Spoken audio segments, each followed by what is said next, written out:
इसमें डिफरेंट चीजें आ जाती हैं कि how a liver disease in pregnancy can be presented in a case scenario या एग्जाम सिनेरियो में कैसे हो सकते हैं। This can be at a counselling station, this can be at a teaching station to interpret the result, या फिर ये एक स्ट्रक्चर्ड वाइवा आपका हो सकता है जिसमें एक केस प्रेजेंट किया जाए और उसको स्टेप टू स्टेप आगे फिर बढ़ाया जाए। उसमें ये होता है कि एक केस इनिशियल केस सिनेरियो देके उसके बाद डिफरेंशियल डायग्नोसिस, उसके बाद ये कि अब आप इसमें इन्वेस्टिगेशन क्या कराएंगे, फिर इन्वेस्टिगेशन आपको एग्जामिनर बता देता है, फिर उसमें ये होता है कि अब आपका डायग्नोसिस क्या है, डायग्नोसिस आप बताते हो एंड द प्रोबेबल डायग्नोसिस की जस्टिफिकेशन कि आपने कैसे उसको डायग्नोसिस को किस चीज पे बेस किया। और उसके बाद फिर डायग्नोसिस जब आपका हो जाता है, सपोज आपका डायग्नोसिस ई के मुताबिक वो नहीं करता, मैच नहीं करता, तो इसमें आपको हो सकता है कि कुछ और चीजें ऐसी बता दी जाएं कि जिसमें you are able to reach at that diagnosis. अब इसमें डायग्नोसिस के बाद फिर आपकी जो है ये तो सारी जो है वो इंफॉर्मेशन गैदरिंग से रिलेटेड चीज होती है, चाहे आप उसको उसका नाम दें उस वक्त या ना दें। बट द बेसिक क्योंकि केस सिनेरियो के बाद आपका मेन मकसद ये होता है कि आप किसी डायग्नोसिस पे पहुंचे। जो आपको केस सिनेरियो दिया गया ब्रीफ सा केस सिनेरियो होगा, तो उसके लिए आपको कुछ इंफॉर्मेशन चाहिए होती हैं to reach at a diagnosis which you gather by asking certain specific question जो आपको मजीद एलेबोरेट कर देंगे। फिर उसके बाद है कुछ एग्जामिनेशन की डिटेल्स और ये सारा कुछ आपको एग्जामिनर बता सकते हैं। और उसके बाद फिर ये कि आपने इन्वेस्टिगेशन, उसमें आपको टारगेटेड इन्वेस्टिगेशन आपको क्या चाहिए। This is just one pattern of that जो टोक स्टेशन है वो हो सकता है। दूसरा पैटर्न इसमें ये भी हो सकता है कि पूरे का पूरा केस आपको जिसमें important history points, important examination findings और इंपॉर्टेंट इन्वेस्टिगेशंस, और उसके ऊपर फिर आप अपना बेस करते हो डायग्नोसिस, ये आपको ऑलरेडी प्रोवाइड कर दिया जाता है। उससे डायग्नोसिस के बाद इधर it may be a counselling station और your viva starts right from that point जिसमें डायग्नोसिस आपका ऑलरेडी बन गया without going into much detail. और फिर उसके बाद उसमें मैनेजमेंट के डिफरेंट इश्यूज हैं, उसमें फिर पेशेंट सेफ्टी इश्यूज आ जाते हैं, उसमें कम्युनिकेशन एक बहुत इंपॉर्टेंट चीज होगी, वो वाली चीजें, ये सब चीजें हैं जो कि फिर आपने इसमें मल्टी डिसिप्लिनरी टीम की इन्वॉल्वमेंट है, कुलीग के साथ आपकी इंटरेक्शन है या कम्युनिकेशन है, पेशेंट के साथ कम्युनिकेशन है, उसमें फिर बाकी कम्युनिटी हेल्थ इश्यूज भी आ जाते हैं, specially when it's a case of communicable liver disease, जो कि आप सबको पता है कि कम्युनिकेबल लिवर डिजीज इसमें क्या क्या चीजें शामिल है। तो फिर उसमें उस पे यानी इसमें पब्लिक हेल्थ इश्यूज पे भी बात हो सकती है। So it can be presented in the different ways. तो इसको हम सपोज अब इसमें अब डिफरेंट जो चीजें, लिवर डिसऑर्डर्स एक ऐसी चीज है जो थोड़ा सा जिसमें कम ही एनकाउंटर होता है, क्योंकि ज्यादातर इन पेशेंट्स को हम रेफर कर देते हैं टुवर्ड्स हेपेटोलॉजिस्ट या मेडिसिन वालों से कंसल्टेशन के साथ हम चल रहे होते हैं। डेफिनेटली एग्जाम सिनेरियो में भी ये अपने मेंशन करना होता है, but still being obstetrician, and as this is quite anticipated that you might be working in a setup where there is no other help available, so you must be able to diagnose and to make a management plan. तो इसमें जो एक बहुत important चीज, basically जो challenging areas होते हैं इसमें लिवर डिजीजेस में, वो सबसे ज्यादा ये चीज होती है कि क्या ये प्रेगनेंसी एसोसिएटेड है या ऑलरेडी प्रेजेंट। अगर ये हेल्प इसमें मिल जाती है आपको पुरानी हिस्ट्री से भी, बट समटाइम्स इसमें ये पॉसिबल नहीं होता। तो ये तो एक पहला चैलेंज। बेटा जरा माइक अपना म्यूट कर दीजिएगा। तो इसमें ये पहला चैलेंज है कि to differentiate between pregnancy associated and non pregnancy associated, जो क्रॉनिक डिजीजेस में होता है जिसमें सुपर इम्पोज्ड फ्लेयर अप हो सकता है। दूसरा चैलेंज ये होता है कि even in the pregnancy associated, अगर हम इसको प्रेगनेंसी एसोसिएटेड तक की लिमिट रखें, तो what is the type of that problem. Sometimes it is not a problem, बहुत क्लियर कट होता है, बट समटाइम्स चूंकि ओवरलैप करते हैं बहुत सारे सिम्टम्स, तो इस वजह से इसमें डिफरेंट सब types of pregnancy associated liver diseases को उनमें डिफरेंशिएट करना मुश्किल हो जाता है। और जब तक आप डिफरेंशिएशन नहीं करते तब तक आपके लिए स्पेसिफिक ट्रीटमेंट को डिसाइड करना मुश्किल होता है। इसमें प्रेगनेंसी एसोसिएटेड लिवर डिजीजेस में ही जो एक और चैलेंज होता है वो ये होता है कि किस डिसऑर्डर में आपने इमीडिएट डिलीवरी करनी है, क्योंकि वही उसका हल होगा, वही उसकी ट्रीटमेंट होगी, और किस में आप कंजर्वेटिव मैनेजमेंट के साथ चल सकते हो till a certain time period, जहां पे डिलीवरी फिर जरूरी हो जाती है। तो ये तो होगी एक चीज। अब इसमें अगर हम इसमें कम्युनिकेबल डिजीजेस पे आ जाते हैं, जैसे हेपेटाइटिस बी है, HIV है, या HIV not in truly categorised in the liver disorder, लेकिन ये एक कोएग्जिस्ट करता है बाज दफा। तो हेपेटाइटिस सी या हेपेटाइटिस बी इस तरह की, या हेपेटाइटिस सी भी इवन, कि इसमें risk of mother to child transmission क्या है। अब मदर टू चाइल्ड ट्रांसमिशन के जिस इम्पोर्टेंट इशू पे हम बात कर रहे होते हैं वो उसकी वर्टिकल ट्रांसमिशन है। वर्टिकल ट्रांसमिशन का मतलब ये है कि when the baby comes in direct contact with the maternal secretions या मैटरनल ब्लड, और ऐसा होता है in utero during the birth process और even in breast feeding. Horizontal transmission है जो पर्सन टू पर्सन कांटेक्ट में होता है, एडल्ट टू एडल्ट है, या इवन मदर टू चाइल्ड भी हॉरिजॉन्टल हो सकता है इन चाइल्डहुड। तो ये कुछ 4-5 इम्पोर्टेंट चीजें होती हैं जिन पे आपको प्रॉब्लम हो सकता है और जिन पे बात करने की जरूरत है और उसका कंसेप्ट क्लियर करने की जरूरत है। तो इसमें आप लोग क्या सजेस्ट करते हो? Should we start with some imaginary case scenario, या आपके अगर जहन में कोई केस सिनेरियो हो तो हम उसको लेके चलते हैं। अगर आपके जहन में कोई केस सिनेरियो है, या जैसे आप लोगों ने कभी अपनी प्रैक्टिस में देखा हो, या जो आपने OPD में देखा हो, या कोई ऐसा केस मैनेज किया हो, तो लेट्स स्टार्ट विद दैट। जी, एनी वॉलंटियर?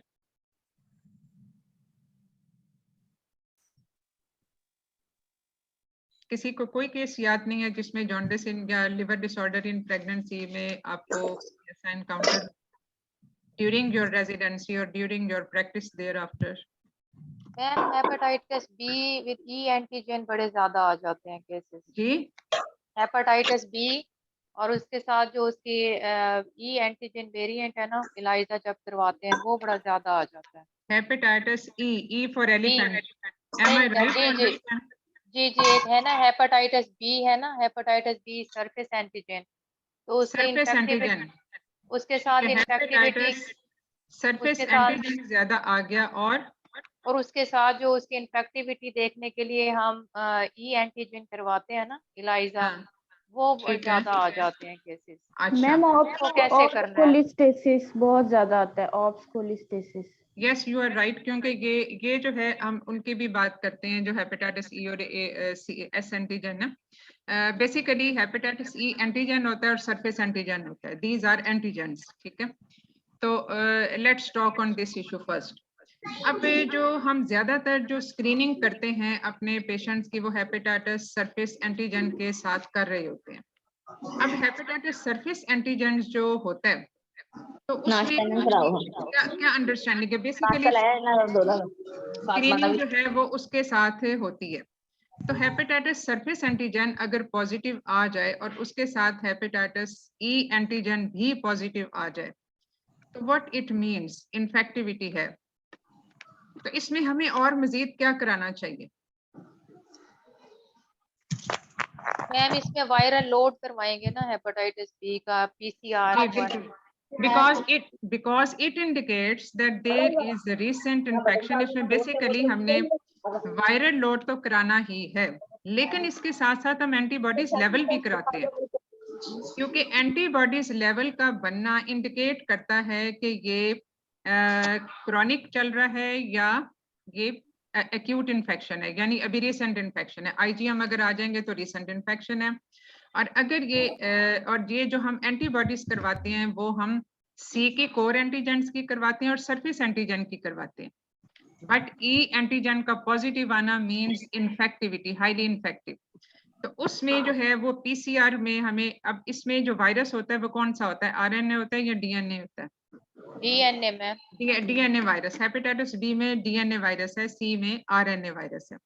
तो ये हमने DNA वायरस करवाना होता है। Suppose this patient is 30 weeks pregnant, ठीक है, तो इसमें आपने हेपेटाइटिस बी सरफेस एंटीजन करवाया, पॉजिटिव आ गया hepatitis, and the patient is just mildly symptomatic, तो इसमें ई एंटीजन करवाया, that is also turn out to be positive, meaning that the patient ये जरा प्लीज माइक म्यूट कर दीजिए क्योंकि डिस्टरबेंस काफी हो रही है।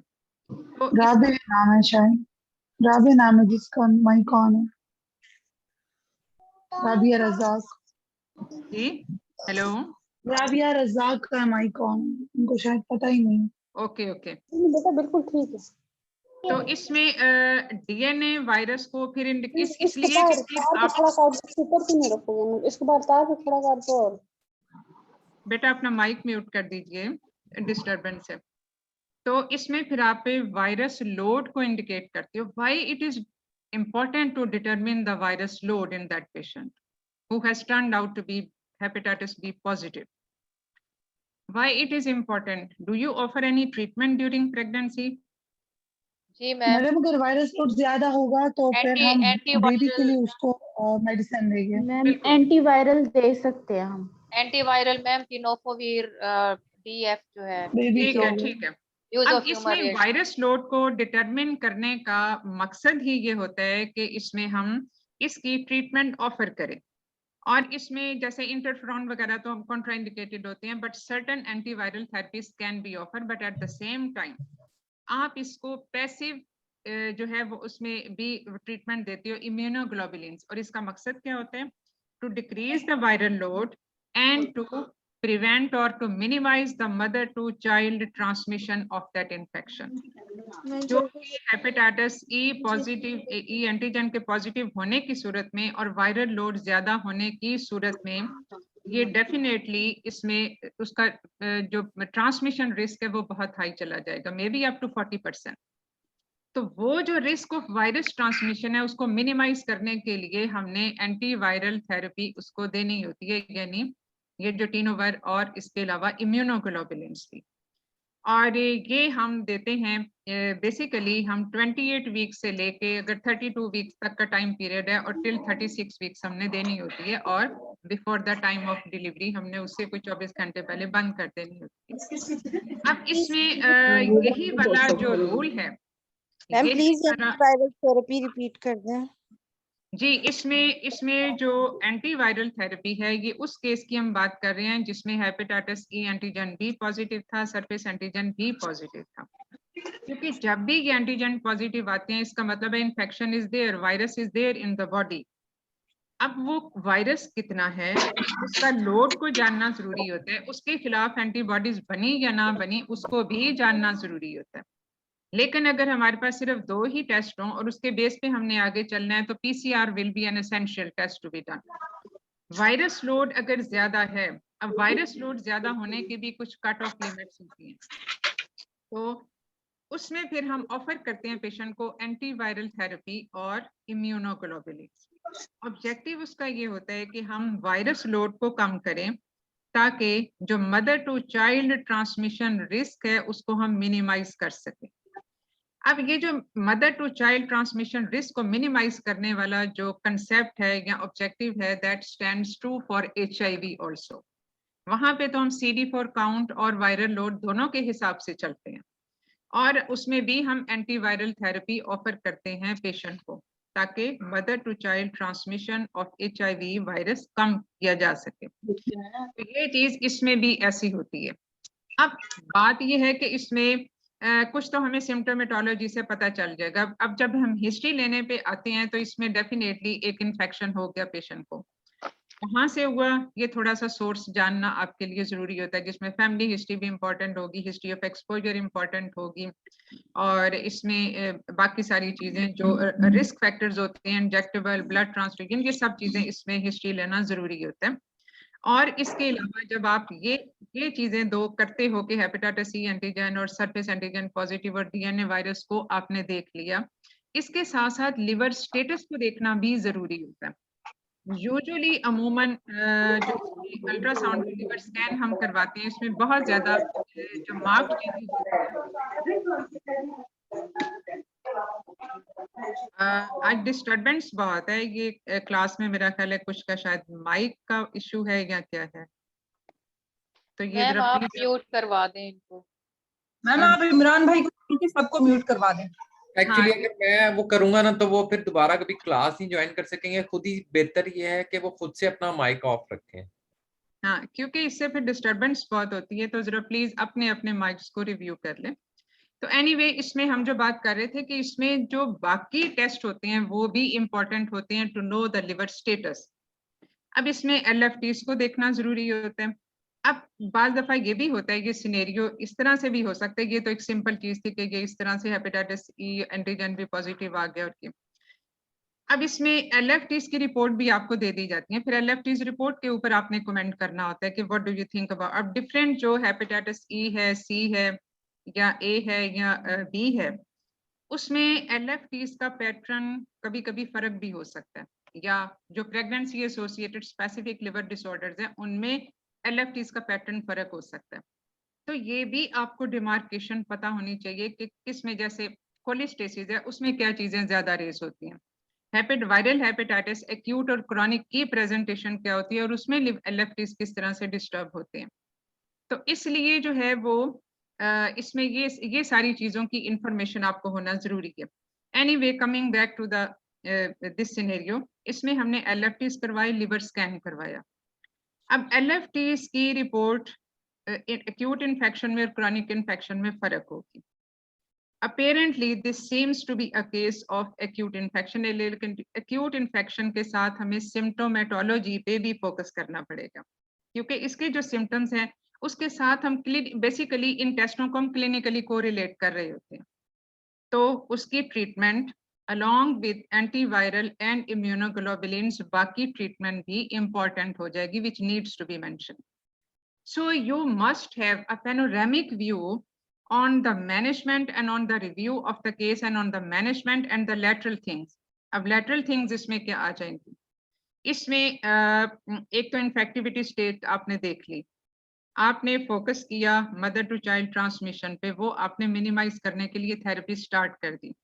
Then you have to focus on the liver supportive therapy. Acute hepatitis में hypoglycemia, coagulation disorder, ये सब चीजें हो सकती हैं, and it might affect the renal functions as well.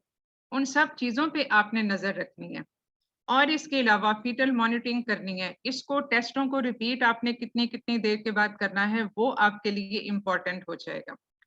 और इसमें जो बहुत रैपिडली चेंजिंग सिनेरियो होता है उसमें आप ही जैसे कुछ डिसऑर्डर्स ऐसे होते हैं जो फल्मिनेंट कोर्स जिनका होता है, उनमें तो आप दिन में 2-2, 3-3 दफा भी LFTs करवा रहे होते हैं। बट यूजुअली जो क्रॉनिक फेज वाले होते हैं या माइल्ड टू मॉडरेट वाले फेज में होती हैं, उसमें वीकली इंटरवल पे करवाना भी जस्टिफाइड है, क्योंकि इसमें कम से कम बाज दफा 30 डेज तो लगते होते हैं क्लियर होने में इसको।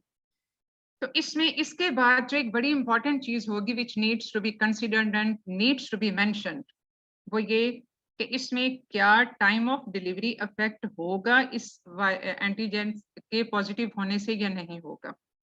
और तीसरी चीज ये, अगर पेशेंट बहुत remote from the time of delivery है तो डेफिनेटली इतना टाइम है कि वो हो सकता है एंटीजन क्लियर हो जाए और उसमें एंटीबॉडीज बनना शुरू हो जाए विच विल बी प्रोटेक्टिव।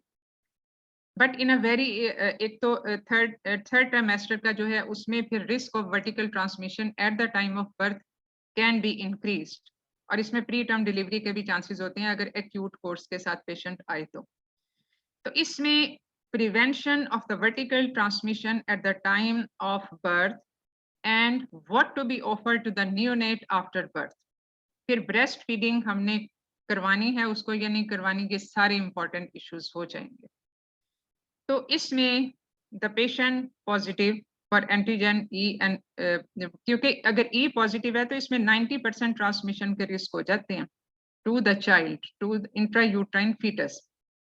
तो इसलिए उस 90% चांसेस को कम, और ये बिल्कुल बच्चा जो है वो at the time of birth वो एंटीजन ये उसमें चले गए होंगे और वो बिल्कुल since the time of birth वो एक क्रॉनिक कैरियर ऑनवर्ड बन सकता है। तो इसलिए वायरल लोड को कम करना पहला objective to reduce vertical transmission.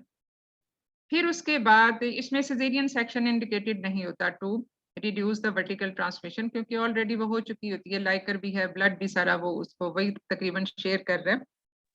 तो उसमें रप्चर ऑफ मेम्ब्रेन बहुत ज्यादा इंडिकेट उसमें लॉन्ग टर्म नहीं होती, यानी रप्चर ऑफ मेम्ब्रेन के बाद बहुत ज्यादा प्रोसेस ऑफ लेबर डिले नहीं होना चाहिए। अदरवाइज जो नॉर्मल प्रोसेस ऑफ बर्थ है वो हम इसमें कैरी करते हैं। But after the birth the neonate has to be given passive as well as active immunization within first 12 hours of the birth। और उसके बाद फिर हम इसकी टेस्टिंग कर रहे होते हैं। First testing should be at, क्योंकि जब हम एक्टिव इम्यूनाइजेशन देते हैं और पैसिव इम्यूनाइजेशन देते हैं तो वो एंटीजन और एंटीबॉडीज जो हैं वो परसिस्ट करते हैं for some time, maybe for 4 to 6 weeks. तो उसमें टेस्टिंग करना जो वो फॉल्स पॉजिटिव रिजल्ट दे सकता है, तो इसलिए इसमें जो टेस्टिंग होती है वो 4 to 6 वीक्स के बाद होती है न्यूनेट की। तो ये वो चीजें हैं जो हमने करनी होती हैं। At the same time the family has to be counselled about the protective measures which they have to observe at home, या बाकी जगहों पे जो उन्होंने करना होता है वो सारी चीजें इसमें हमें कंसिडर करनी पड़ेंगी, and the patient has to be educated about. तो इसमें जब आप एक इस तरह की कम्युनिकेबल डिजीजेस के ऊपर बात करते हैं तो फिर सिर्फ एक ही पॉइंट पे आप फोकस नहीं करते, फिर आपने सारे लैटरल इश्यूज को कवर करना होता है, and these will be considered in the patient safety and the family safety. इसमें काउंसलिंग, आपने पेशेंट को समझाना है, बताना है, और उसकी फैमिली को भी बताना है, उसके साथ भी कम्युनिकेट करना है कि what can be the hazards and how to take preventive measures. तो ये मैम आपने बताया मैम, अभी आपने बोला कि caesarean section is not indicated to prevent MTC, right away, not unless there is an indication for that। हाँ, other ma'am आपने ये भी साथ में बोला कि prolong rupture of membranes is not favoured, और अगर वो ज्यादा सपोज अगर रप्चर ऑफ मेम्ब्रेन हो जाती हैं तो फिर हम करेंगे क्या सिजेरियन? नहीं, इसमें देखो वो डिपेंड करता है, यानी आपने इसमें थोड़ा सा इंटरवेंशन जल्दी कर लेनी है, यानी ऑगमेंटेशन आप कर सकते हो, ये सब चीजें कर सकते हो जो यूजुअली हम डिले करते हैं, और ज्यादातर हम कंजर्वेटिव मैनेजमेंट पे ही रखते हैं, क्योंकि इसमें जो यूजुअली जो हमारी लेबर केयर गाइड भी कहती है वो ये कि 5 सेंटीमीटर तक तो आप इंटरवीन ना करें, but not for the cases who are high risk. हम इंटरवीन कर सकते हैं for certain cases, for special cases where intervention is needed. तो यही बात है जहाँ पे हमने इंडिविजुअलाइज करना होगा केस को, ठीक है। तो वहां पे उसमें early augmentation will be needed in view of the risk associated with prolonged rupture of membrane. In case hepatitis E antigen is positive, in case hepatitis E antigen is positive, ठीक है, उस केस की हम बात कर रहे हैं जहाँ पे हेपेटाइटिस ई एंटीजन पॉजिटिव था। क्योंकि अब जब ये आप सिर्फ इस 2 टेस्टों तक नहीं महदूद रहते, जो आपकी गाइडलाइंस हैं वो ये कहती हैं कि आप एंटी हेपेटाइटिस सरफेस एंटीजन भी करेंगे, यानी जो antibodies against hepatitis surface antigen है, and antibodies against hepatitis B core antigen T, ये 2 जो हैं ये प्रोटेक्टिव होती हैं। तो ये अगर हो तो इट्स रीएश्योरिंग, इसका मतलब है कि अब patient has now entered into the chronic phase of disease. तो इसलिए ये अगर करवा लें तो आपके लिए उसको सॉर्ट आउट करना, डिसीजन मेकिंग आपकी और ज्यादा इजी हो जाती है। तो इसलिए इसको अगर आप क्लासिफाइड तरीके से चलें, अगर साइंटिफिक तरीके से चलें, तो इन सारी चीजों के साथ आप चलते हैं। तो इसमें ये सारी चीजें जो आपने ये सारी की हैं उनके साथ एंटीबॉडीज को डिटरमिन करना is not basically it's not very much कोई बहुत ज्यादा कॉस्ट इफेक्टिव या उस तरह से चीजें नहीं आती, क्योंकि इसमें ज्यादातर आप उसको उसकी मैनेजमेंट उस हिसाब से डिसाइड कर रहे होते हैं, ठीक है। ब्रेस्ट फीडिंग के बारे में पूछना था कि ये जब बच्चे को एक्टिव एंड पैसिव दोनों हम इम्यूनिटी दे देंगे तब वो ब्रेस्ट फीड कर सकते हैं, या उससे पहले भी? नहीं, देखो हमने विदिन 12 आवर्स बच्चे को हमने दे दी एक्टिव भी और पैसिव दोनों ही। तो पैसिव जो है वो ऑलरेडी पहले से जो एंटर हुए हुए एंटीजन उनको न्यूट्रलाइज कर रहा है। जो एक्टिव है वो उसका अपना इम्यून सिस्टम जो है वो उसको एक्टिवेट करेगा। So active and passive both. अब जो पैसिव इम्यूनाइजेशन है वो तकरीबन 6 हफ्ते तक तो उसको प्रोटेक्टिव होगी। So there is no contraindication to breastfeeding in this baby. अब ये जो इंफॉर्मेशन होती है ये पास ऑन करना to the paediatrician is essential. आपने पीडियाट्रिशियन को बताना है कि पेशेंट हेपेटाइटिस सरफेस एंटीजन भी है, उसमें भी तकरीबन 20% चांसेस होते हैं अगर पेशेंट इज लेफ्ट अनट्रीटेड, आपने वायरल लोड कम नहीं किया और ई एंटीजन अगर नेगेटिव है, ये उस केस की हम बात कर रहे हैं। लेकिन अगर ई एंटीजन पॉजिटिव आ गया फिर तो 90% तक चांसेस हैं कि ये बेबी जो है वो इफेक्ट हो जाएगा अगर हमने वायरल लोड को कम नहीं किया तो, ठीक है। तो इसलिए जो है वो इसको देखना बड़ा जरूरी होता है। इसमें ब्रेस्ट फीडिंग फिर कॉन्ट्राइंडिकेटेड नहीं होती। ब्रेस्ट फीडिंग कॉन्ट्राइंडिकेटेड बहुत कम केसेस में होती है, जैसे एक्टिव HIV या ओपन ट्यूबरकुलोसिस। सिर्फ हाँ जी मैम, मदर को ये बताना है कि इंजेक्शन से पहले ब्रेस्ट फीड ना करवाए या नहीं, 12 आवर्स तो इमीडिएटली आफ्टर बर्थ भी हम ये दे सकते हैं। इमीडिएटली आफ्टर मतलब जैसे है उसमें देखो जितना उसको वायरस चला गया इंट्रा यूट्राइन लाइफ में, कितना को और ऐड हो जाएगा उसमें। तो ब्रेस्ट फीडिंग हम इस तरह से कितनी और इन 12 आवर्स कितनी दफा बच्चे को फीड करा लेगी, 4, 5, 6 दफा। तो इसलिए जो है वो उसमें कॉन्ट्राइंडिकेशन नहीं होती, स्ट्रेट अवे कॉन्ट्राइंडिकेशन उस तरह से नहीं होती कि हम जब तक इंजेक्शन नहीं लगता तब तक उसको हम ना दें। जी ma'am. Thank you ma'am. Ma'am chronic phase markers अगर- कौन से हैं? अगर क्रोनिक हाँ जी। फेज अगर में चली जाती है पेशेंट तो उसके मार्कर्स कौन से हैं? देखो क्रॉनिक फेज के जो मार्कर्स होंगे, क्रॉनिक फेज में बेसिकली ई एंटीजन फिर नेगेटिव हो जाता है, लेकिन सरफेस एंटीजन पॉजिटिव हो सकता है। और दूसरी चीज ये कि उसमें अगर हम एंटीबॉडीज में ही अगर IgM और IgG करवाएं, जो ज्यादा एक बेहतर साइंटिफिक तरीका यही है, IgM नेगेटिव हो जाएगा, लेकिन जो एंटीबॉडीज अगेंस्ट सरफेस एंटीजन है और अगेंस्ट कोर एंटीजन है वो पॉजिटिव हो जाएंगे। This will be a marker of chronic infection. यानी एंटीजन तो होगा वहीं का वहीं, सरफेस एंटीजन होगा। अब खाली अगर आप सरफेस एंटीजन करवाते हो तो उसमें हमें ये नहीं पता होता कि एक्यूट फेज है या क्रॉनिक फेज है, लेकिन बाज दफा हमें सिम्टम से भी अंदाजा हो जाता है। और अगर फर्ज किया पेशेंट एसिम्टोमेटिक है तो उस सूरत में फिर हमें जो डिफरेंट मार्कर्स होते हैं वो बताते हैं कि ये क्रॉनिक है या कि एक्यूट है। तो क्रॉनिक में एंटीबॉडीज पॉजिटिव हो जाएंगी, एंटीजेंस आहिस्ता आहिस्ता नेगेटिव होती जाएंगी, लेकिन surface antigen persist for a long time. अब बाज दफा ऐसे भी होता है पहले एंटीवायरल थेरेपी भी बता दें प्लीज, जो आपने पहले बताई थी कि हम इम्यूनोग्लोबुलिन्स और एंटीवायरल देखो थेरेपी इसमें देंगे। टीनोवर की बात हमने की थी ना कि वो हम दे सकते हैं और इम्यूनोग्लोबुलिन भी दे सकते हैं, क्योंकि जो पेशेंट ई एंटीजन पॉजिटिव के साथ है उसमें हमने वायरल लोड करवा लिया। मैम फर्स्ट ट्राइमेस्टर में दे सकते हैं? फर्स्ट ट्राइमेस्टर में इज क्वेश्चनेबल, लेकिन ज्यादातर ये जो इंडिकेटेड होती है एंटीवायरल थेरेपी और ज्यादातर मदर टू चाइल्ड ट्रांसमिशन हमेशा 3rd ट्राइमेस्टर में ज्यादा होती है। और ज्यादातर ये जो क्रॉनिक डिजीजेज हैं वो तो जाहिर है पहले से लिंगर ऑन कर सकती हैं और the patient might catch that infection during the pregnancy. अब ज्यादातर जो ये हेपेटाइटिस बी और सी वाले इन्फेक्शंस होते हैं ये एकदम से पेशेंट प्रेगनेंसी में ही अमूमन कैच नहीं करता, बल्कि ये पहले से मौजूद होते हैं जिसमें कुछ changes according to the pregnancy आ सकती हैं LFTs में भी। लेकिन अगर ई एंटीजन पॉजिटिव है तो वो डेफिनेटली रीसेंट इन्फेक्शन को इंडिकेट करेगा, which will be further verified by the type of antibodies, यानी IgM antibodies. IgM indicates recent infection, तो इसका मतलब है कि अभी फ्रेश इन ऑनसेट है, वो फिर पास्ट इन्फेक्शन को इंडिकेट नहीं करता। अब IgM परसिस्ट कर सकती हैं फॉर बाज़ दफा ये 6 to 8 वीक्स इवन, उसके बाद भी IgM परसिस्ट करती है और साइड बाय साइड IgG बनना शुरू हो जाती है। Once the IgG antibodies are formed, the patient is protected and now she has entered into a chronic phase. तो chronic phase की जो clinical application है और acute phase की clinical application फर्क हो जाए, ठीक है।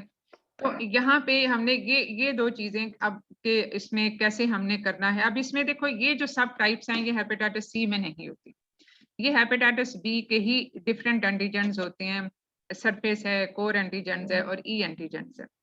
तो इसलिए जो है इसमें ये थोड़ा सा ट्रिकी डेफिनेटली होता है और चैलेंजिंग भी होता है कि अब किस एंटीजन को हम किस तरह से इंटरप्रेट करें और उसको क्लिनिकल एप्लीकेशन ऑफ नॉलेज जो है वो, क्योंकि हो सकता है आपको ये एक टेस्ट दी वो रिपोर्ट दी जाए और उस पर आपको इंटरप्रेट करने को कहा जाए। तो ये एक बेसिक सा असूल याद रखें कि एंटीजन पॉजिटिव हैं तो ये पास्ट भी हो सकता है, ये रिसेंट भी हो सकता है और क्रॉनिक भी हो सकता है, यानी एक्यूट और क्रॉनिक। एंटीबॉडीज अगर आप मांगे तो एंटीबॉडीज बनना शुरू हो जाए तो ये फिर क्रॉनिकसिटी को इंडिकेट करता है, क्योंकि वो फिर बिल्कुल रिसेंट वाला ना, खास तौर पे अगर एंटीबॉडीज आईजीजी आ जाती हैं तो वो तो डेफिनेटली क्रॉनिक है। तो इसलिए उसके साथ फिर आपको फर्दर कंफर्मेशन के लिए वो बताना पड़ता है, क्योंकि ई एंटीजन भी काफी अरसा परसिस्ट करता है even in the chronic phase. Ma'am ये एंटी रेट्रोवायरल थेरेपी का एचआईवी में जैसा लिखा हुआ है ना कि 24 वीक्स तक पेशेंट को इंश्योर करें कि वो लेना शुरू कर दे, तो एचपीवी में भी ऐसे ही होगा कि 24 इसमें वीक्स से इसमें onwards? बेसिकली फिर 28 वीक से हम शुरू करते हैं, जिसमें ट्रांसमिशन रिस्क ज्यादा हो जाता है।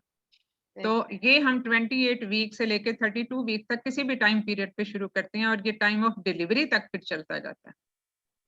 ठीक है, उससे भी पर हमने कोई 12 घंटे पहले ही हमने उसको बंद करना होता है। तो ये तो इसका एक जनरल सा रूल है। अब हम जरा रैपिडली बाकी भी इसके सब टाइप्स को जरा देख लें। डिलीवरी के बाद यूज नहीं करेगी जस्ट फॉर हर हेल्थ? नहीं अपने हेल्थ के लिए फिरौन भी दे सकते हैं। देखो डिलीवरी के बाद तो फिर आपका जो पैटर्न ऑफ ट्रीटमेंट है वो चेंज हो जाएगा। हेपेटोलॉजिस्ट मैडम ब्रेस्ट फीडिंग के साथ, मतलब मैंने यहाँ पे एक एमसीक्यू देखा था कि ब्रेस्ट फीडिंग के साथ बहुत कम जो है हम ड्रग्स दे सकते हैं। देखो ब्रेस्ट फीडिंग में सेफ्टी ऑफ ड्रग वही है जो during pregnancy safety of drugs है, क्योंकि वही इफेक्ट जो एक प्रेग्नेंट मदर ले रही होती है, जो उसका इफेक्ट फीटस पे उस वक्त है, वही इफेक्ट ब्रेस्ट फीडिंग के साथ भी होता है। तो इसलिए जो है वो इसके ड्रग जो सिलेक्शन है वो एक जैसी होती है during pregnancy and during breast feeding, almost the same scenario. तो जो हमने ड्रग दे दी प्रेगनेंसी के दौरान में वो हम दे सकते हैं, और अब तो ओरल एंटीवायरल ये सारी इतनी आ गई हैं कि जो हम दें और वो सेफ है। आखिर हम प्रेगनेंसी में भी तो यूज करते हैं, तो वही हम ब्रेस्ट फीडिंग में भी यूज कर सकते हैं। मैम अगर हमारे केस में for example hepatitis B positive patient हो, ठीक है, अब अगर वो 20 वीक पे आए या 30 वीक पे आए या टर्म पे आए, तो हम इसको किस तरह लेके चले कि यानी हेपेटाइटिस बी के लिए मैं उसको मतलब किस तरह मॉनिटर करूंगी, मतलब हम अपने केस में क्या बोलें? यस देखो मैम, हेपेटाइटिस या बी हेपेटाइटिस सी, मैम कोई भी हेपेटाइटिस हो। हाँ, patient hepatitis B surface antigen के साथ पॉजिटिव आ गया, because this is one of your basic screening, ये आप हर मरीज की कराते हैं। अब सरफेस एंटीजन जो पॉजिटिव आ गया है, उसके बाद फिर आपने ये देखना होता है कि इसमें कौन सा फेज ऑफ डिजीज है इसका। तो उसके बाद फिर आप उसके बाकी एंटीजन भी करवाते हो और एंटीबॉडीज भी करवाते हो, then you give the treatment accordingly. अब इसमें अगर एंटीबॉडीज पॉजिटिव आ गई हैं और हेपेटाइटिस ई एंटीजन भी पॉजिटिव है, तो एंटीबॉडीज तो अपना काम कर रही हैं, लेट देम वर्क। लेकिन अगर वायरल लोड ज्यादा है, वायरल लोड ज्यादा होने की भी एक कट ऑफ लिमिट होती है, अमूमन ये 200,000 तक होता है वायरस लोड, जो कि जिससे ऊपर उसको कम करना बड़ा जरूरी हो जाता है, क्योंकि इतने पे फिर ट्रांसमिशन रिस्क बहुत बढ़ जाता है टू डिलीवरी। तो इसलिए फिर हमने उसको एंटीवायरल थेरेपी देनी है, लेकिन उसको हम in cases of hepatitis B, this is slightly different from the ma'am please ये रिपीट कीजिएगा लेवल। ये 200,000 होता है जो वायरस लोड होता है, इसमें जो एक कट ऑफ लिमिट होती है जिसपे ट्रांसमिशन रिस्क बहुत बढ़ जाता है। तो इसमें हमने जो एंटीवायरल इम्यूनोग्लोबुलिन देनी है वो 28 वीक के बाद ही देनी है, जबकि हम क्योंकि उसमें ट्रांसमिशन रिस्क फिर ज्यादा होगा, यानी oral antiviral as well as immunoglobulin. और इसलिए जो HIV में है उसमें हम थोड़ा सा अर्ली इसमें शुरू करा देते हैं। 20 वीक्स में पेशेंट आ गया, उसकी स्क्रीनिंग करें, उसका ये सारा कुछ करके फिर उसके बाद उसको आपने शुरू करना है उस पे 28 वीक्स के बाद। I think now by now it has been made clear. हाँ जी, किस तरह देंगे एंटीनेटली? देखो एंटीग्लोबुलिन तो इंजेक्शन की सूरत में दिया जाता है ना, वो ओरल फॉर्म में तो नहीं होता। हम डेली देंगे वीकली? एक ही डोज होती है। नहीं, इसमें तो इम्यूनोग्लोबुलिन को हम डेली तो नहीं देते। अब इम्यूनोग्लोबुलिन फर्स्ट किया किसी का एक्सपोजर जब हो जाता है तो उसको तो वन टाइम ही एक ही इंजेक्शन लगता है, हम यानी 28 लेना हम जरूरी है। इसको एक इंजेक्शन देंगे वो इम्यूनोग्लोबुलिन। एक ही बोलस इंजेक्शन होता है जो हम देते हैं उसको। हाइपर ऐप के नाम से आता है जो। ठीक है हाइपर ऐप जी, हाइपर ऐप के नाम से आता है जो। हाँ जी, वो मतलब जो भी प्रेपरेशन अवेलेबल है एनीवे वो हम दे सकते हैं, उसकी डिटेल में जाने की जरूरत नहीं है। जस्ट टू मेंशन के इम्यूनोग्लोबुलिन दे सकते हैं, आपसे ये कोई नहीं पूछेगा कि क्या नाम है या कितनी डोज है या क्या है। Anyway, अब मैम हेपेटाइटिस बी का केस अगर आ जाता है तो उसमें हमने हेपेटाइटिस सी और HIV भी मांगना है ना, क्योंकि हाँ, ये क्योंकि ये अक्सर को एग्जिस्ट करते हैं, और वैसे भी अब HIV तो एक पार्ट ऑफ रूटीन स्क्रीनिंग है, क्योंकि इसका इसका अब जो है प्रेवलेंस है वो अब की बढ़ती जा रही है। तो इसलिए अब ये रूटीन की स्क्रीनिंग में शामिल है HIV, hepatitis B and C screening, ये इसके साथ साथ जो है ये वो शामिल होती है। तो इसके बाद हम बाकी उस पे आ जाते हैं। ये तो चलें एक सिनेरियो था ना, क्योंकि हेपेटाइटिस बी और सी का हम अमूमन ज्यादातर हम ये कर रहे होते हैं। मैम अगर क्रॉनिक है फिर हमने कुछ भी नहीं देना उसे प्रेगनेंसी में? क्रॉनिक में तो इस तरह से जरूरत नहीं होती, क्योंकि वायरल लोड क्रॉनिक में इतना नहीं होता। वायरल जब बहुत ज्यादा बढ़ जाता है तो वो कन्वर्ट हो जाता है टू एक्यूट फॉर्म, वो फिर क्रॉनिक फॉर्म में नहीं रहता।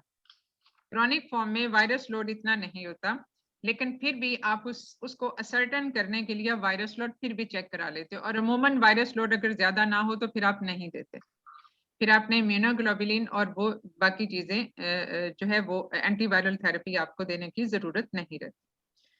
अब जो दूसरी मैम प्रेगनेंसी में अगर हेपेटाइटिस सी पॉजिटिव आता है तो should we go for its PCR और we should do PCR after delivery? नहीं, हेपेटाइटिस ई की बात कोई कर रहे हो? नहीं है तो मैम हेपेटाइटिस सी, क्योंकि उसका ट्रीटमेंट तो प्रेगनेंसी में है नहीं। सी फॉर कैट। सी, अच्छा सी, हाँ ठीक है। इसमें PCR फिर करवाना जरूरी होता है, लेकिन इसमें हमारे पास ट्रीटमेंट कोई नहीं होती। Usually it runs a chronic course, ठीक है। अब इसका ज्यादातर क्रॉनिक कोर्स होता है, जो एक्यूट है वो बहुत कम केसेस होते हैं। Does pregnancy affect the course of these viral hepatitis? Let me know one thing. No. इसका नहीं होता, ठीक है। ये प्रेगनेंसी स्पेसिफिक नहीं है। ये वो कम्युनिकेबल डिजीजेस हैं जो कि जस्ट बाय चांस पेशेंट में इंडिकेट, मतलब जो एक कम्युनिटी हेल्थ इश्यूज हैं उससे रिलेटेड ये प्रॉब्लम्स होती हैं, कम्युनिकेबल डिजीजेस से रिलेटेड। लेकिन हमने ये देखना होता है कि हाउ, क्योंकि इसमें जो इसका बेसिकली इम्पैक्ट ऑन प्रेगनेंसी है वो ये कि बच्चे के ऊपर हम बच्चे के साथ ट्रांसमिशन नहीं होने दें, उसके लिए हम ट्रीटमेंट ऑफर करते हैं। फिर बेबी की नियोनेट की प्रोटेक्शन के लिए ऑफर करते हैं immunisation, and we educate the patient about prevention to the other family members. और बाकी पेशेंट की जो एक्चुअल ट्रीटमेंट है, क्योंकि जो ड्यूरिंग प्रेगनेंसी भी हमने ट्रीटमेंट दी उसका फोकस भी बेसिकली नियोनेट ही है, फीटस ही है। और प्रेगनेंसी के बाद then we refer the patient to hepatologist for the further therapy of hepatitis B virus, क्योंकि जाहिर है ये ट्रीटेबल है। अब इसमें मेरा ख्याल है हमने हेपेटाइटिस बी पे काफी बात कर ली, अब हम हेपेटाइटिस सी पे आते हैं। हेपेटाइटिस सी अनदर सिनेरियो, लेकिन हम जो अमूमन जो बात करते हैं हेपेटाइटिस सी की, इसमें हमारी स्क्रीनिंग कैसी होती है? Do we detect hepatitis C virus, and this is DNA और RNA virus? It is RNA virus. RNA virus है, ठीक है। तो इसको इसमें इसकी स्क्रीनिंग में, जैसे हमने हेपेटाइटिस सरफेस एंटीजन करवा लिया स्क्रीनिंग में, तो इसकी स्क्रीनिंग में क्या हम वायरस को डिटेक्ट करते हैं या एंटीबॉडीज को डिटेक्ट करते हैं? एंटीबॉडी को मैम, एंटीबॉडीज को डिटेक्ट करते हैं। So if antibodies against the hepatitis C virus आ जाती हैं नेगेटिव, तो हम आगे और कुछ नहीं कर रहे होते, ठीक है। हम उसके वायरस को खामखा डिटेक्ट नहीं कर रहे होते। लेकिन अगर एंटी हेपेटाइटिस सी एंटीबॉडीज आ जाती हैं पॉजिटिव, तो फिर हमारा आगे ये चलता है कि क्या वायरस, लाइव वायरस अभी मौजूद है सिस्टम में या नहीं है, because antibodies and antigens can go side by side, क्योंकि ये एक क्रोनिक कोर्स होता है, इसका ज्यादातर क्रोनिक कोर्स होता है। तो उसमें फिर हमने PCR टेस्टिंग करवानी होती है to know for the actual. पहले तो हम करते हैं क्वालिटेटिव कि वायरस है भी या नहीं है, लाइव वायरस है या नहीं है। क्वालिटेटिव अगर पॉजिटिव आ जाता है फिर हम क्वांटिटेटिव पे जाते हैं to know the virus load. तो वायरस लोड अगर पॉजिटिव आ जाता है तो हमारे पास इसमें कोई ट्रीटमेंट नहीं होती, but the patient if is having some symptoms, तो उसमें लिवर सपोर्टिव थेरेपी है या बाकी उसके जो कॉम्प्लिकेशंस हैं ऑफ लिवर इन्वॉल्वमेंट वो हम कर रहे होते हैं, या प्रोग्रेशन ऑफ डिजीज को हम मॉनिटर कर रहे होते हैं। But we don't have a way to protect the foetus from, लेकिन इसमें मदर टू चाइल्ड ट्रांसमिशन कम होती है। इसमें luckily mother to child transmission is less as compared to that with the hepatitis B infection. इसमें तकरीबन 4% तक होती है, which is negligible. तो इसमें अब जब बच्चा मतलब डिलीवर भी होता है तो उसमें भी हम उसको कोई प्रोटेक्टिव वैक्सीनेशन ऑफर नहीं कर रहे होते, because there is no vaccination so far. तो इसलिए इसमें तो चीज सिंपल हो जाती है कि इसमें बहुत ज्यादा सब टाइप्स उस तरह से एंटीजेंस की नहीं है और एंटीबॉडीज की नहीं है जैसा कि हेपेटाइटिस बी में है. अब इसमें जो है वो अब हम आते हैं एक और जो डिफिकल्ट सिनेरियो होता है hepatitis E, which is not an uncommon problem in the seasons, जो इनका एक सीजन होता है क्योंकि ये ज़ाहिर ओरल फीकल रूट के थ्रू ही स्प्रेड होता है. Have you ever seen a case with hepatitis E? No ma'am, not yet. कभी नहीं देखा, किसी ने भी नहीं देखा? देखा है मैडम, देखा है. अच्छा, how did you manage that case hepatitis E का? She was a case of hepatitis E. She was being treated at other some private hospital. और फिर वो हमारे पास आई थी मैडम, तो वो 28 वीक्स थी. तो उस वक्त उसका LFTs were very deranged. And ultimately she had an IUD at term due to that hepatitis E infectivity. तो LFT से मॉनिटर जब वो हमारे पास आई थी आफ्टर यानी 28 वीक से लेके आपने इसको फिर टर्म तक चलाया? जी जी जी जी. ठीक है, लेकिन इसमें मॉनिटरिंग जो थी वो आपने क्या क्या की? इसमें हम मैडम LFTs के साथ इसको लेके चल रहे थे 2 वीकली. और फिर सेटल्ड और नॉट, क्या वो सेटल हो गए LFTs या नहीं हुए?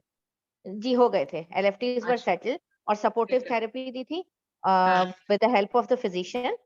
और फिर मैम उसका जो है ना 38 वीक्स में हमने उसको कहा था इंडक्शन करेंगे, लेकिन patient refused and then she came back at 40 weeks with an IUD.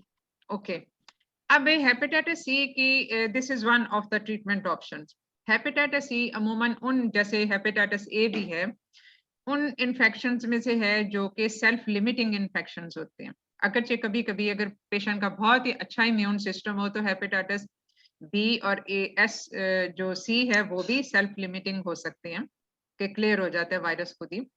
लेकिन हेपेटाइटिस ई और ए का ये वो हैं जो कि unsafe drinking water, unsafe sanitation से रिलेटेड चीजें हैं और ये सीजनल इनके एपिडेमिक्स होते हैं और ये सेल्फ लिमिटिंग होते हैं.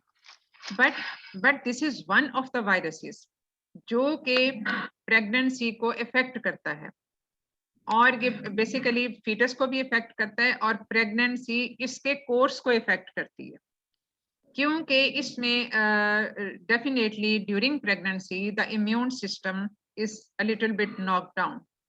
इसके अलावा इसमें जो है वो हार्मोनल जो हैं वो उसमें स्टीरॉइड्स हैं, एस्ट्रोजन, प्रोजेस्टेरोन है, ये सारे के सारे बहुत पीक लेवल्स पे होते हैं.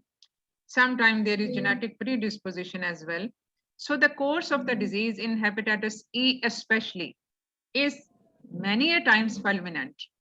यानी ये ज्यादा acute form इसमें हो जाती है. इसलिए ज्यादातर केसेस में हमें इसको मॉनिटरिंग तो हम करते हैं if the patient comes in a stable condition. लेकिन इसमें एक तो फीटल रिस्क ज्यादा, जैसे इस केस में when the patient cross 38 weeks तो उसके बाद डेफिनेटली स्टिल बर्थ के चांसेस एक ऐसी प्रॉब्लम जो पेशेंट को हो चुकी हो उसमें ये ज्यादा होते हैं. तो लेकिन उसके साथ साथ हमने ये भी देखना होता है प्रोग्रेशन ऑफ द डिजीज को मॉनिटर करना होता है.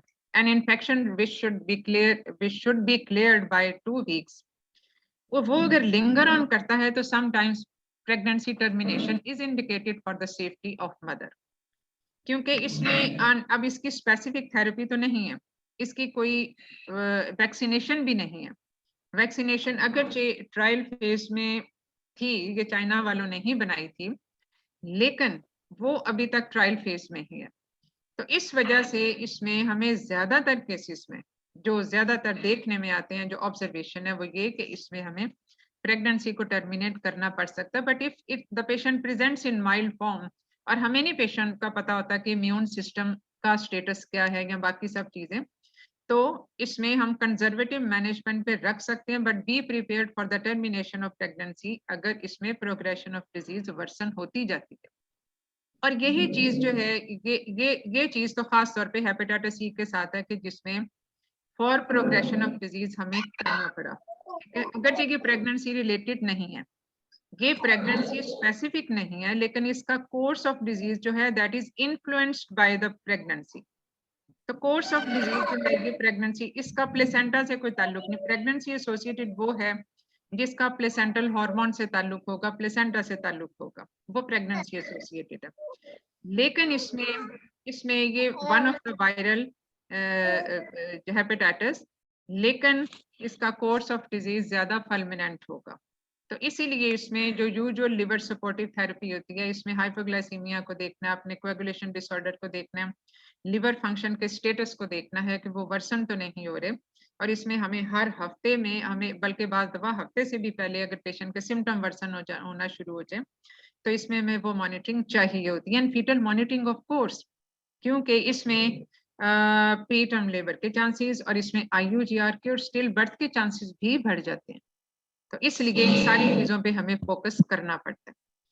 तो अब हम आते हैं जो प्रेगनेंसी स्पेसिफिक। मैम आपने भी आपका बोला कि रेगुलेशन प्रोफाइल, और क्या आपने बोला कि हमें स्ट्रिक्ट मॉनिटर करना है? सॉरी, हाइपोग्लाइसीमिया, LFTs आपने कहा था हेपेटाइटिस जब भी होता है, अब हर हेपेटाइटिस के केस में अनलेस कि वो बहुत कोई प्रेगनेंसी एसोसिएटेड बहुत कोई बिनाइन सा डिसऑर्डर हो, जैसे कोलिस्टेसिस है, उसमें तो नहीं, उसमें लिवर फंक्शन बहुत ज्यादा उस तरह से डिस्टर्ब नहीं होते कि वो ग्लूकोनियोजेनेसिस भी अफेक्ट होना शुरू हो जाए। लेकिन अगर एक्यूट हेपेटाइटिस है या इस तरह हेपेटाइटिस ई है या और इस तरह के कुछ डिसऑर्डर हैं, उनमें हाइपोग्लाइसीमिया हो सकता है।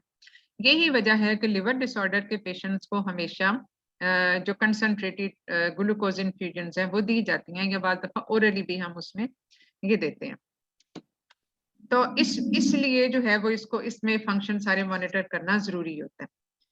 अब इसमें जो थोड़ा सा हम प्रेगनेंसी स्पेसिफिक उस पर भी बात कर लें, I think there is not much problem in diagnosing and treating the HELLP syndrome. वो एक प्रेगनेंसी एसोसिएट है, तो उसमें तो हम बहुत ज्यादा अगर नहीं भी बात करते तो मेरा ख्याल है that is understandable by all of you, I think so, कि हेल्प सिंड्रोम को डायग्नोज करना is not a big thing, क्योंकि इसमें एसोसिएटेड हाइपरटेंशन होगी, बाद दफा वो भी नॉर्मोटेंसिव, रेयरली कभी नॉर्मोटेंसिव भी पेशेंट हो सकता है।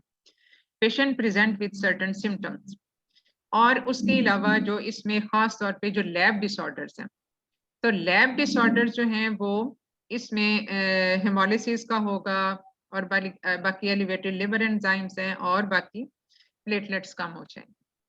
सपोज अगर हाइपरटेंशन के साथ सिर्फ एलिवेटेड लिवर एंजाइम्स हों, तो will you call it as HELLP syndrome?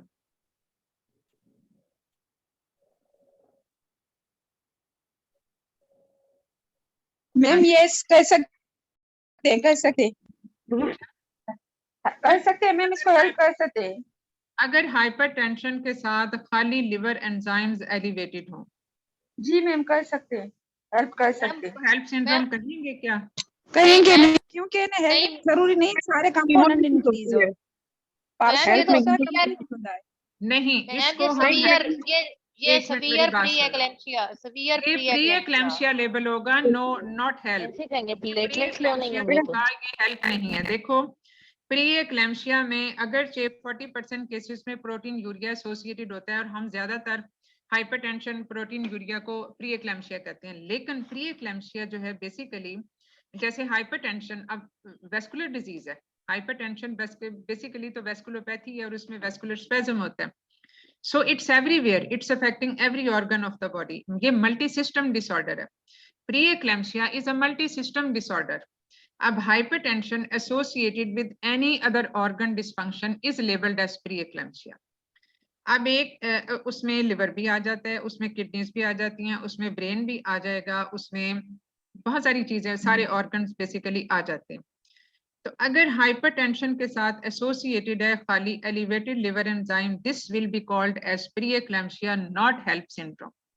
क्योंकि हेल्प सिंड्रोम की जो ट्राइएड है वो उसमें तो नहीं फिट होते, उसमें तो हेमोलिसिस भी होना चाहिए और लो प्लेटलेट काउंट भी होना चाहिए।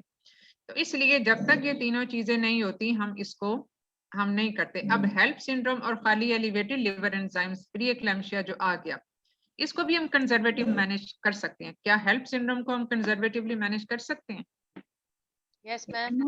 No No, that is an indication for delivery after stabilizing the patient. यानी प्लेटलेट अगर बहुत लो हैं तो हम इसमें पहले प्लेटलेट लगा के इसका अगर हीमोग्लोबिन बहुत लो है उसको ऑप्टिमाइज करके हम इसको डिलीवरी करेंगे by the appropriate method whichever is suitable according to the obstetric indication. HELP syndrome तो indication नहीं होती direct cesarean section की. HELP syndrome is an indication for urgent delivery after stabilizing the patient condition. अब HELP syndrome जो है उसकी presentation is quite variable. अब मैंने ही अपने ट्रेनिंग में ये केस देखा था जिसमें सब कैप्सुलर लिवर सब कैप्सुलर हीमेटोमा बन गया और उसको ड्रेन करना पड़ा, लेप्रोटमी करनी पड़ी, हाइपरटेंशन उसकी बॉर्डर लाइन थी 130/90 और मैक्सिमम 140/90 140/100. तो इस तरह के केसेस भी प्रेजेंट करते हैं. So you have to keep the suspicion in your mind कि इसकी डिफरेंट प्रेजेंटेशन हो सकती हैं. And subcapsular haematoma and rupture is one of the entity. और उसमें खास तौर पे जब प्लेटलेट काउंट लो और ये सब चीजें चल रही हो तो क्योंकि ये लिवर कॉम्प्लिकेशन है. और इसमें लिवर की जब भी हम लिवर की कॉम्प्लिकेशन की बात करते हैं तो नेवर फॉरगेट कि उसमें इन्फाक्शन का भी रिस्क होता है. जहां पे ये लिवर ब्लीड करना शुरू हो गया वहां पे लिवर हेमरेज कैन कंटिन्यू और वहां पे लिवर इन्फाक्शन और लिवर फेलियर के भी चांसेस होते हैं. तो इसलिए वहां पे हमें ये सारी प्रोबेबिलिटीज को जहन में रखना चाहिए और उसमें अर्जेंट डिलीवरी की जरूरत होती है. अब इसमें ये इसलिए हेल्प सिंड्रोम को तो हम यहाँ पे क्लोज कर देते हैं क्योंकि ये एक मतलब सीधा समझ में आने वाली चीज है. लेकिन मसला तब होता है जब हेल्प सिंड्रोम किस प्रॉब्लम के साथ ओवरलैप कर सकता है, किस क्लिनिकल और किस लिवर डिसऑर्डर के साथ ओवरलैप कर सकता है जो कि प्रेग्नेंसी स्पेसिफिक है.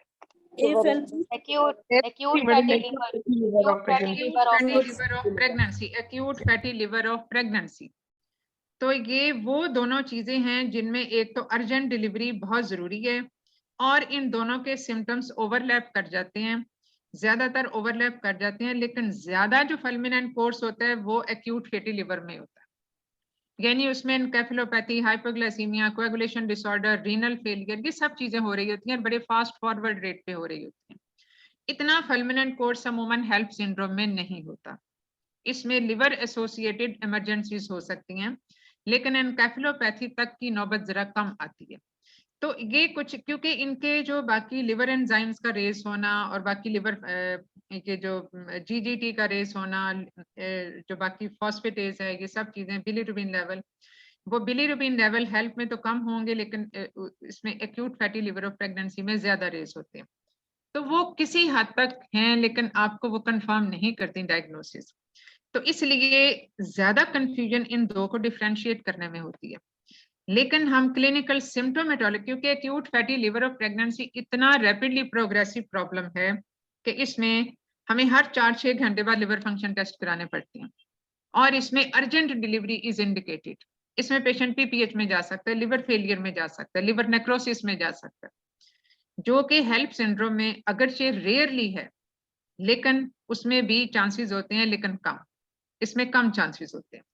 तो इसलिए इसमें इन दोनों का इलाज तो एक ही है और बाकी liver supportive therapy and component therapy यानी सिम्टोमेटिक ट्रीटमेंट, जो प्रॉब्लम है आप उसको ट्रीट करते जाओ.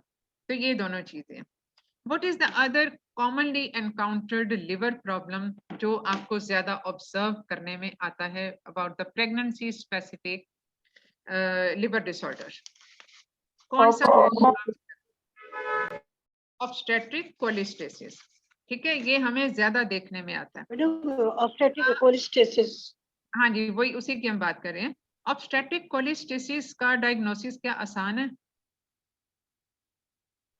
आप कैसे डायग्नोस करते हैं ऑब्स्टेट्रिक? आप आसान डायग्नोसिस ऑफ एक्सक्लूजन है ये.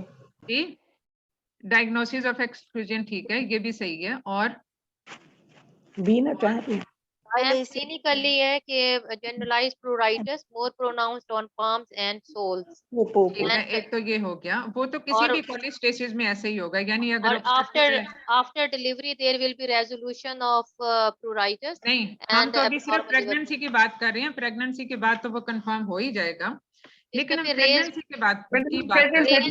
Liver bile acids liver bile acids raised होते हैं, बाइल एसिड लेवल रेज होता है और गामा जीटी रेज होगा इसमें। ठीक है, अच्छा गामा ये सारी ग्लोबल चीजें क्या आप करवाते हैं? बाइल एसिड हर पेशेंट का करवाते हैं? नहीं, आपका डायग्नोसिस कंफर्म ही बाइल एसिड की कंसंट्रेशन पे होता है। पेशेंट को देखो, अब ऑब्स्टेट्रिक कोलिस्टेसिस हम हर पेशेंट को जिसके लिवर फंक्शन डिस्टर्ब हुए हों वो हम उसको लेबल कर देते हैं। एक्चुअली इन रियलिटी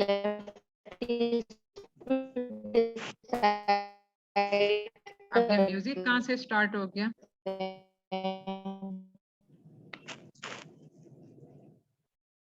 अच्छा, जो देखो जो इचिंग है, इचिंग के साथ जो इसका लिवर फंक्शन टेस्ट का रेज यानी लिवर एंजाइम्स का रेज होना, ये दोनों चीजें तो किसी एलर्जिक रिएक्शन में भी हो सकती हैं, ड्रग रिएक्शन में भी हो सकती हैं। तो इसलिए जब तक आप बाइल एसिड्स नहीं करवाते आपका डायग्नोसिस कंफर्म नहीं होता। नॉर्मली जो है वो बाइल एसिड जो है वो हम जितने भी एक कट ऑफ लिमिट होती है प्रेगनेंसी उसमें लैब्स की जो अमूमन कट ऑफ लिमिट्स होती हैं वो तो 5 to 7 तक देते हैं अपनी कट ऑफ लिमिट्स, और 8 भी आ जाए तो हम उसको रेज्ड बाइल एसिड्स कह देते हैं।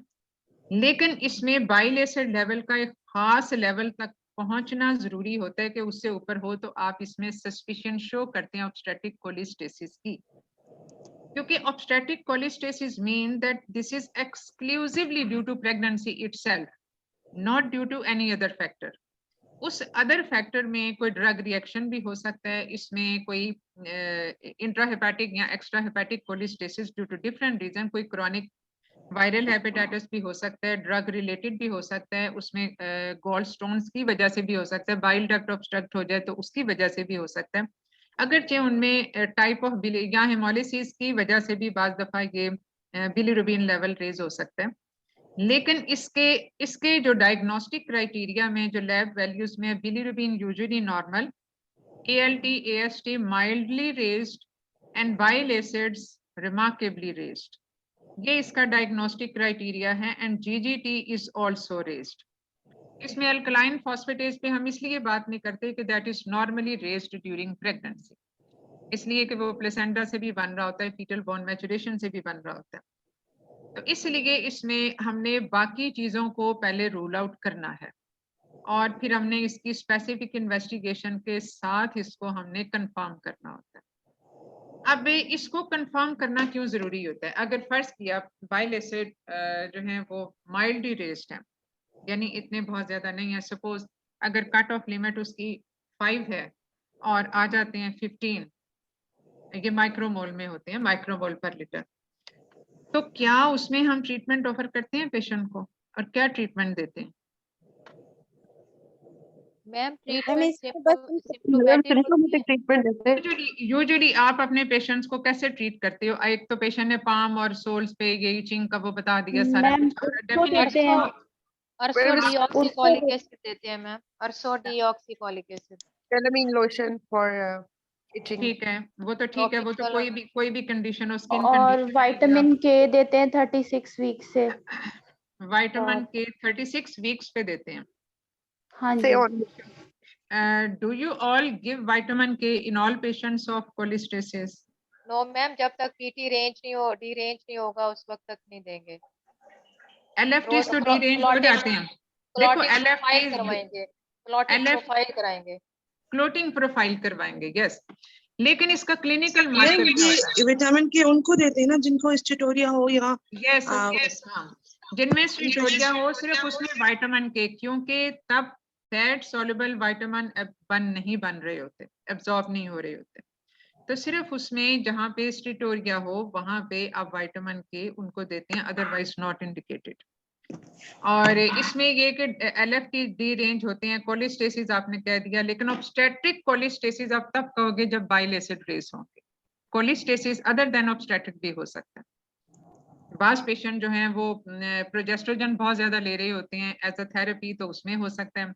बास पेशेंट इवन एल्डोमेट भी ज्यादा डोजेस में ले रहे होते हैं, तो उसमें भी हो सकता है। ये हाइपरटेंशन के नतीजे में भी हो सकता है LFTs का रेस होना। और इसके अलावा अगरचे वो उसका मैकेनिज्म फर्क होता है, जो एक्चुअली ऑब्स्टेट्रिक कोलिस्टेसिस में होता है उसका मैकेनिज्म बिल्कुल फर्क है।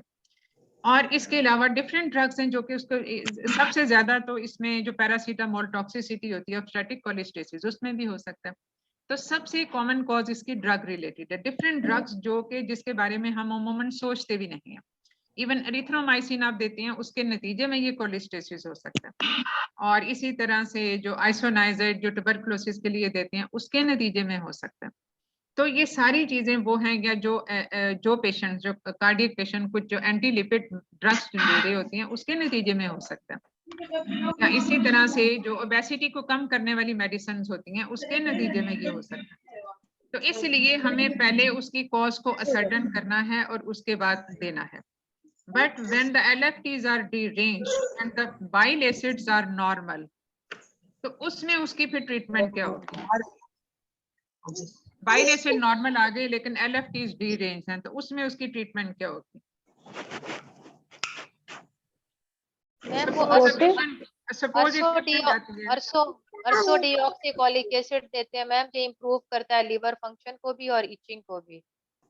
ठीक है, इसमें आई एग्री विद दिस कि बाइल एसिड चाहे नहीं भी रेज्ड है लेकिन कोलिस्टेसिस का मींस कि बाइल फ्लो कम है। अब उर्सो तो इवन नॉन प्रेग्नेंट पेशेंट्स को भी, जिनमें जो अदर देन जो होते हैं पेशेंट के, उर्सो तो वैसे भी दिया जाता है to enhance the bile flow. जब बाइल फ्लो बढ़ जाएगा तो ये वाले जो लिवर एंजाइम्स हैं ये सीरम में रेज नहीं होंगे, बाइल एसिड के बढ़ने के चांसेस नहीं होंगे, और उससे जब बाइल एसिड नहीं बढ़ते, ये बाइल एसिड स्किन में डिपॉजिट होते हैं और प्लेसेंटा में डिपॉजिट होते हैं, और उसके बाद ये बेसिकली उसमें जो है वो फीटल मायोकार्डियम को ये इफेक्ट करते हैं। इसीलिए ये बाइल एसिड का बढ़ना ज्यादा खतरनाक होता है एज कंपेयर टू LFTs। खाली LFTs बढ़े हुए बच्चे को इतना नुकसान नहीं पहुंचाते, लेकिन उसमें जितना ज्यादा बाइल स्टेसिस होगा उतने ही ज्यादा लिवर एंजाइम्स के रेज होने के चांसेस और उतने ही ज्यादा बाइल एसिड के रेज होने के चांसेस बढ़ जाते हैं। चाहे इस वक्त जिस वक्त हमारे पास पेशेंट आया चाहे उस वक्त बाइल एसिड नहीं भी raise, but still we have to give it, और इसके अलावा उसकी ऑनवर्ड आगे फीटल मॉनिटरिंग भी, सॉरी इसकी बाइल एसिड्स की मॉनिटरिंग भी, क्योंकि हो सकता है इस वक्त बढ़े हुए ना हो बाइल एसिड लेकिन बाद में जाके बढ़ जाए if the cholestasis has not been cured. तो अब इससे साबित क्या हुआ कि अगर ऑब्स्टेट्रिक कोलिस्टेसिस हमने करना है तो उसको बेस्ड ऑन सर्टेन टेस्ट, खाली प्रेगनेंसी में खाली LFTs का बढ़ जाना ऑब्स्टेट्रिक कोलिस्टेसिस की डेफिनेशन पे पूरा नहीं उतरता। अब जो हम उसमें, हाँ जी मैम, जो बाइल एसिड फास्टिंग करवानी है या रैंडम करवाने हैं? देखो इसमें फास्टिंग और रैंडम बेसिकली उसके लेवल्स में ही फर्क आता है कि एग्जैक्टली आप फास्टिंग पे करते हो लेकिन प्रेगनेंसी में यूजुअली आप रैंडम पे ही जा रहे होते हो, क्योंकि ज़ाहिर बहुत सारी डायनामिक्स चेंज हो जाते हैं, इस वजह से फिर उसमें रैंडम यूजुअली रैंडम पे ही आप जाते हैं, फास्टिंग पे नहीं जाते। अब इसमें जो एक बड़ा इंपॉर्टेंट चीज और हो जाती है, जो ऑब्स्टेट्रिक कोलिस्टेसिस का पेशेंट हमारे पास आ जाए तो इसमें माँ को तो कोई नुकसान नहीं पहुंच रहा, लेकिन हमारे जहन में ये होता है कि ये बच्चे को इफेक्ट कर सकते हैं due to its peculiar nature, खास तौर पे अगर बाइल एसिड ज्यादा रेस हो तो। So here comes the patients counselling, counselling उसकी और उसके फैमिली मेंबर्स की, कि अगर आइसोलेटेड लिवर फंक्शन डिसऑर्डर है तो उसमें कोई ऐसा खतरा नहीं है, वो रूटीन की एज पर रूटीन फीटल मॉनिटरिंग चलेगी। हाउएवर बाइल एसिड अगर ज्यादा रेस हो जाते हैं तो उसमें फिर फ्रीक्वेंट फीटल मॉनिटरिंग की जरूरत है। अब बाइल एसिड का रेस होना एक सर्टेन लेवल्स तक जो है वो हमें कट ऑफ लिमिट इसकी भी होती है, और कट ऑफ लिमिट के हिसाब से हमने उसका टाइम ऑफ डिलीवरी डिसाइड करना होता है, क्योंकि उस कट ऑफ लिमिट पे जाके बच्चे को जो फीटल डैमेज है या फीटल डिस्ट्रेस है या फीटल कॉम्प्रोमाइजेस हैं वो बढ़ जाते हैं। तो इसका time of delivery will be based on actually on the bile acid levels rather than randomly based on LFTs, या फिर और उसमें जो है वो उसको हम कंसिडर किए बगैर उसका टाइम ऑफ डिलीवरी डिसाइड कर लें, क्योंकि इसमें minimum intervention is the primary rule, should be the primary rule, और कम से कम अगर 39 वीक से पहले आपने डिलीवर करना है तो उसकी कोई सॉलिड रीजन होनी चाहिए, और उसमें बाइल एसिड खास तौर पे अगर ये 40 से ऊपर हो जाते हैं तो फिर आप उसको 39 वीक्स पे 38-39 वीक्स पे डिलीवर करते हैं, और अगर ये बिटवीन 40 to 100 हैं तो फिर इसमें हमें थोड़ा सा अर्लियर 37-38 वीक्स पे, अबव 100 हैं तो उसको 36 वीक्स पे डिलीवर करें। क्योंकि इसमें हमारी जो फीटल मॉनिटरिंग है, जो हम यूजुअली सीटीजी के साथ कर रहे होते हैं, बायोफिजिकल प्रोफाइल के साथ कर रहे होते हैं, या हम इसको जो सीटीजी के साथ कर रहे होते हैं, वो हमें एग्जैक्ट फीटल स्टेटस नहीं बताता। और एग्जैक्ट फीटल स्टेटस जब हमें नहीं पता चलेगा तो हम how we can diagnose the foetal distress in its initial stages. तो इसलिए हमें पता है कि ये वाला बहुत हाई रिस्क पेशेंट है, इसलिए इसको हमें अब इस टाइम पे डिलीवर करना है। यूजुअली जो हमारा स्टांस होता है ऐसे पेशेंट्स में वो ये कि to deliver her maximum by 38 weeks, but base this decision on bile acids levels, not on LFTs. LFTs अगर 800 देने से ठीक हो गए तो उसमें कोई ऐसा रिस्क तो नहीं है, उसमें फीटल रिस्क एडिशनल तो नहीं हो जाते, ना ही मदर को कोई रिस्क है। तो जहाँ पे मदर या बच्चे को कोई रिस्क नहीं है वहां पे आप उसको इंटरवेंशन करना जस्टिफाइबल नहीं होता। तो इसको हाँ जी मैडम, ये बाइल एसिड्स तो हर जगह नहीं हो रहे, तो फिर हम कैसे, क्योंकि हम तो उसी पे कर रहे हैं, तो फिर यूरिनरी बाइल साल्ट्स का कोई रोल है? बेसिकली बाइल एसिड चूंकि हमें कंफर्मेशन के लिए चाहिए होते हैं, और ये अमूमन जैसे लाहौर में चुगताई लेबोरेटरी करती है, इस तरह से कुछ और लैब्स भी कर रही होती हैं। लेकिन अगर फर्ज किया आपके पास ये फैसिलिटी नहीं है तो फिर आपने then you have to rely on LFTs and GGT. GGT level ज्यादा एक स्पेसिफिक मार्कर होता है और इसमें एएलटी ज्यादा स्पेसिफिक मार्कर होता है अमंग द एलएफटीज। फिर आप उनके लेवल्स पे फिर बेस करें, और उसमें भी फर्ज किया, अब बाद दफा ऐसे भी होता है कि आपने उर्सो दे दिया लेकिन उसके साथ भी जो है, और उस पे दूसरी चीज ये कि ये जो स्किन इचिंग है, this is based more upon the bile acid concentration. तो क्लिनिकल जो सिम्टम्स हैं वो भी आपको किसी हद तक हेल्प करेंगे कि पेशेंट के बाइल एसिड प्रोबेबली रेज्ड हैं या नहीं रेज्ड हैं। तो इसमें ये है कि कोई स्किन डिसऑर्डर ना हो, कोई एक्समा या कोई उस तरह से अर्टिकेरिया कुछ नहीं है, कोई स्किन एलर्जी नहीं है, लेकिन फिर भी पेशेंट को टिपिकल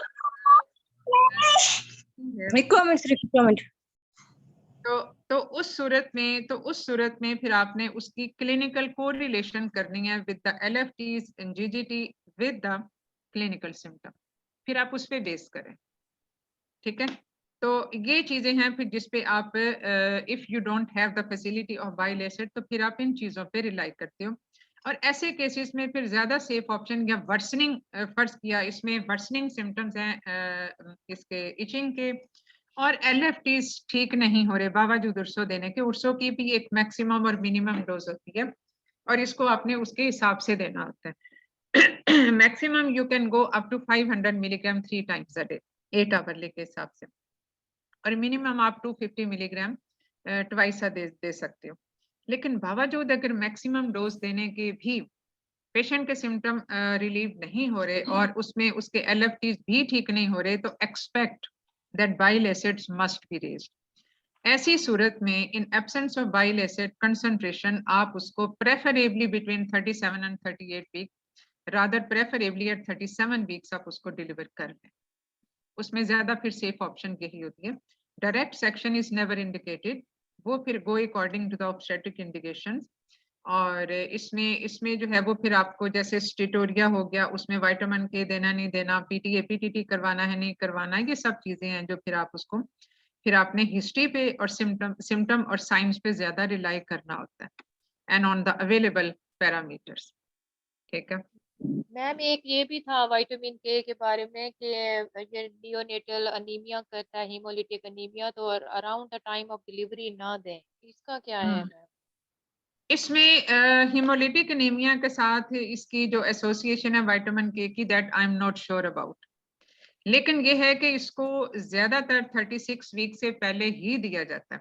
इसको उस तरह से नहीं कि इसमें आप 36 वीक के बाद इसको लिंगर ऑन करें, लेकिन ये है कि इसका जो है वो इसको अगर इंडिकेटेड है तो फिर आप इसको 36 वीक से पहले कंप्लीट करें अगर इंडिकेटेड है तो।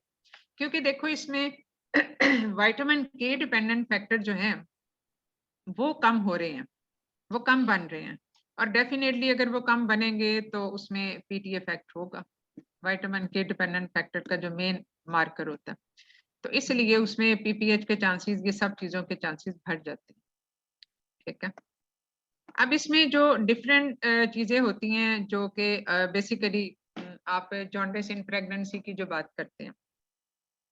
अब पेशेंट आपके पास आ गया जॉन्डिस के साथ है, अब आपने इसकी हिस्ट्री ली प्रॉपर, आपको फर्ज किया सिनेरियो ये सिर्फ यही दिया गया कि एक पेशेंट आपके पास आता है सपोज 27-28 वीक्स पे है और उसको जॉन्डिस है, तो फिर आपने उसकी कॉजेस को रूल आउट करना होता है और उसकी सारी हिस्ट्री लेनी होती है।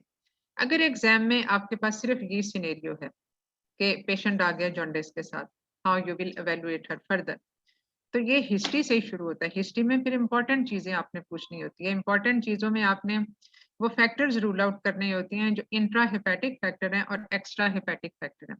एक्स्ट्रा हेपेटिक फैक्टर में यूजुअली जो है वो इसमें ज्यादातर गॉल स्टोन्स की आती है, बिलियरी बाइल डक्ट की ऑब्स्ट्रक्शन आ जाती है, और उसमें जो कॉन्जुगेटेड बिलिरुबिन ज्यादा रेज होती है। इंट्रा हेपेटिक और प्री हेपेटिक भी होता है। प्री हेपेटिक में ज्यादातर हेमोलिसिस वाली चीजें फैक्ट आ जाती हैं जिसमें इनडायरेक्ट बिलिरुबिन या अनकॉन्जुगेटेड बिलिरुबिन ज्यादा रेज होती है। इसी तरह से जो इंट्रा हेपेटिक है उसमें ऑल सॉर्ट्स ऑफ इन्फेक्शंस, जितने भी वायरल इन्फेक्शन है वो सब के सब इसमें आ जाएंगे, उसकी आप हिस्ट्री उसमें लोगे। अब जो इंट्रा हेपेटिक कोलिस्टेसिस है उसमें आपने एक तो सारा बिलिरुबिन की टाइप, वो सारी चीजें LFT, GGT, बाइल एसिड, ये सारी चीजें आपने पूछनी है। LDH भी आप पूछते हो, lactate dehydrogenase which is raised in haemolysis as well as in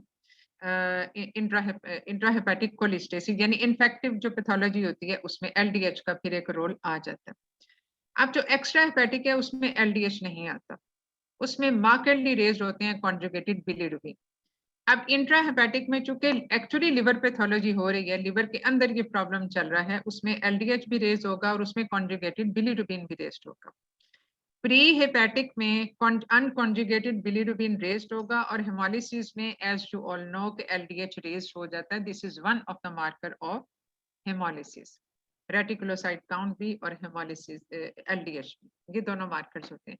But differentiation between pre-hepatic and intrahepatic would be according to the bilirubin type, जो कि उसकी रेस हो गई।